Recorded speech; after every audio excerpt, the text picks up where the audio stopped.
లోకం మారిపోతుంది బావా. ఏమైందిరా? అసలు ఈ జనాలు ఎలా తయారవుతున్నారంటే, విషయం ఏంట్రా? ఎలక్షన్స్ వస్తున్నాయి కదా, మన దేశాన్ని రాజకీయ నాయకులు అమ్మేస్తారేమో అని భయం వేస్తుంది. ఎందుకు బా అంత మాట అంటున్నావు? ఈ ఉచితాలకు అలవాటు పడ్డ మనం గాంధీ వచ్చిన ఈ ఎలక్షన్ లో ఎవరు ఓటేయరు. ఉచితాలు ఇస్తామన్నా గెలవాడరా గాంధీ. 50,000 వచ్చినా మన యువ గాంధీ స్టిల్ ఇన్ ప్రతిపక్షం. రే, ఏ గాంధీ గురించి మాట్లాడుతున్నావురా? ఇంకేం గాంధీ? మన యూత్ లీడర్ రాహుల్ గాంధీ గురించి మాట్లాడుతున్నా.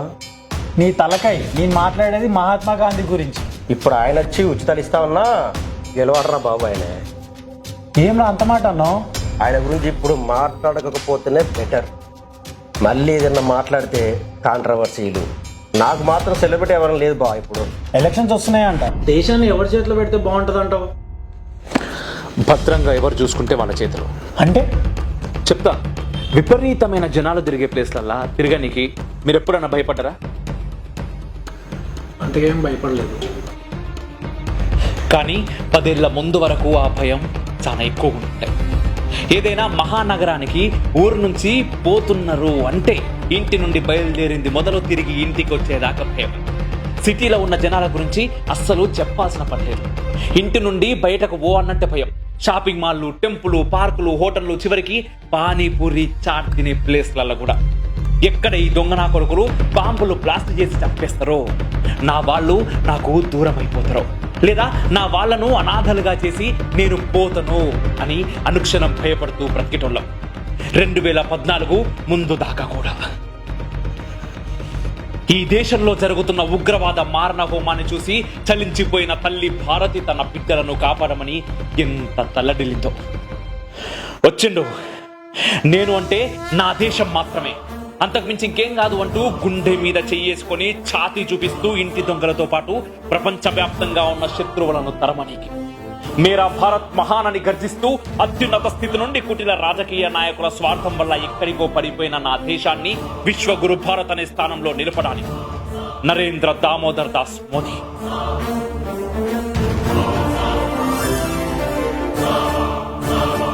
ఉచితాలకి, కుల రాజకీయాలకి అలవాటు పడ్డ మనం ఒక్కసారి ఆ బాంబు పేలులల్లా తమ వాళ్ళని కోల్పోయి అనాథలుగా మారిన వాళ్ళని గుర్తు తెచ్చుకుంటే అర్థమవుతుంది మన ప్రాణం ఎందుకు ముఖ్యమో, ఎంత ముఖ్యమో, అది కాపాడేవాడు ఎందుకుండాను.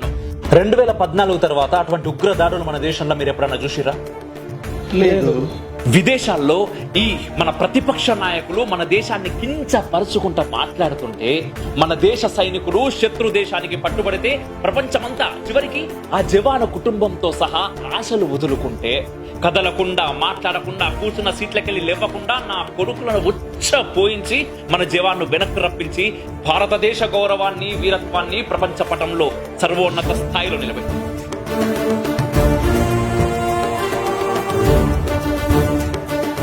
ఉరి, పుల్వామా లాంటి ఉగ్ర దాడులు దేశం పైన చేస్తే శత్రు దేశంలోకి చొచ్చుకొని పోయి ఎయిర్ స్ట్రైకులు చేసి కాలర్ ఎగిరేసుకుంటా తిరిగి వచ్చినాం. గుర్తున్నదా మీకు? మీరు చెప్తుంటే చాలా బాగుందన్న, కానీ మోదీ వచ్చిన తర్వాత మత కలహాలు పెరగలేదా?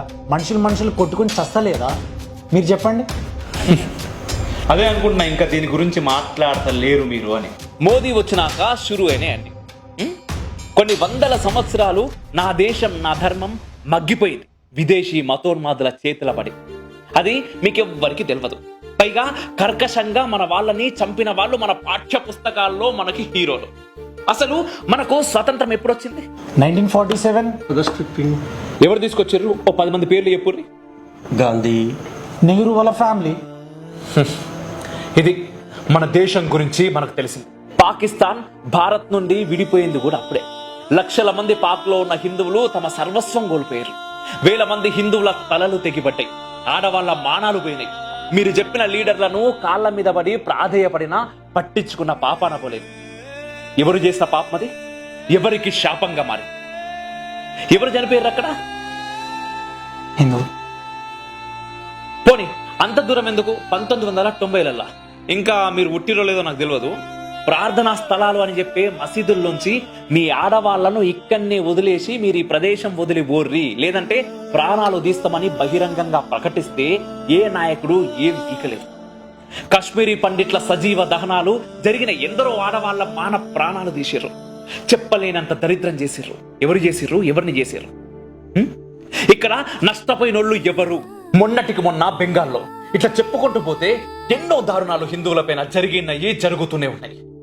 ఇవన్నీ దాచిపెట్టింది ఎవరు? ఇన్ని రోజులు అన్నిటికీ మూసుకు కూర్చున్న హిందువులు ఇప్పుడే వాళ్లకు జరిగిన అన్యాయం గురించి తెలుసుకుంటున్నారు. మళ్ళీ ఎవడన్నా కడుపు కొట్టనికి వస్తే ఎదురు నిలబడుతున్నారు. వాళ్ళ దేశంలో వాళ్లే అస్తిత్వం కోసం పోరాడుతున్నారు.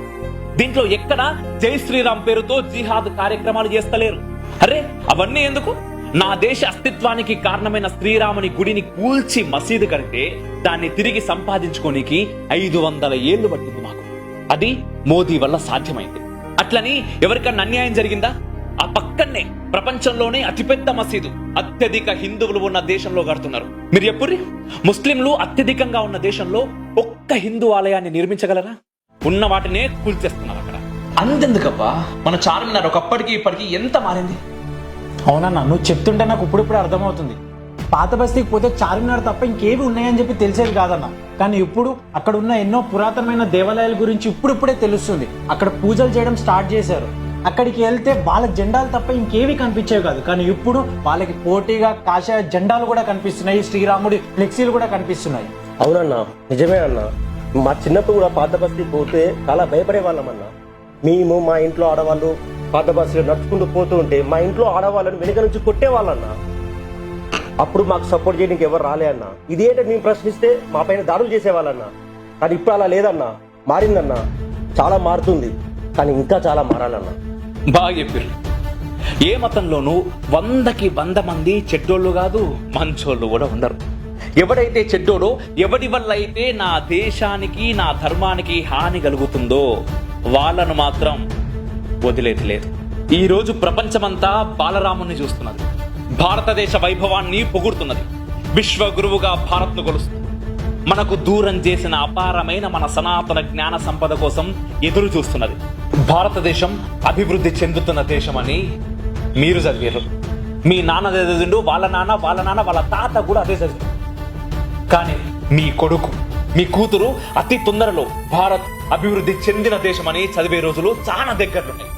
దయచేసి మీకు దండం పెట్టి చెప్తున్నా, వాళ్ళకి దాన్ని దూరం చేయకూడదు. లాస్ట్ బట్ నాట్ లీస్ట్, ఇది మీకోసం చెప్తున్నా. ఒకవేళ మీ నాయకులు ఇచ్చే ఈ తెలుగు రాష్ట్రాల పథకాలే మీకు ముఖ్యం అనుకుంటే, దీంట్లో కూడా కేంద్రం నుంచి వచ్చేటి చాలా ఉన్నాయి. ఓన్లీ కవర్లు మార్చి ఫోటోలు గుద్ది వీళ్ళు మీకు పంచుతా ఉన్నారు. అది కూడా మీరు తెలుసుకోని ఒకటే. గోల వద్దు, గోల్ ముఖ్యం.